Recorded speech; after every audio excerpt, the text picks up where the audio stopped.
الدنيا بمصابيح وجعلناها رجوما للشياطين وأعتدنا لهم عذاب السعير۔ وہ کہ جس کے ہاتھ میں بادشاہی ہے بڑی برکت والا ہے اور وہ ہر چیز پر قادر ہے، اسی نے موت اور زندگی کو پیدا کیا تاکہ تمہاری آزمائش کرے کہ تم میں کون اچھے کام کرتا ہے، اور وہ زبردست ہے، بخشنے والا ہے۔ اسی نے 7 آسمان اوپر تلے بنائے۔ اے دیکھنے والے، کیا تو رحمان کی تخلیق میں کچھ نقص دیکھتا ہے؟ ذرا آنکھ اٹھا کر دیکھ، بھلا تجھ کو آسمان میں کوئی شگاف نظر آتا ہے؟ پھر بار بار نظر کر تو نظر ہر بار تیرے پاس ناکام اور تھک کر لوٹ آئے گی۔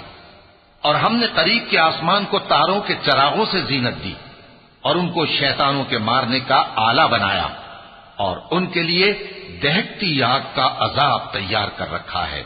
وَلِلَّذِينَ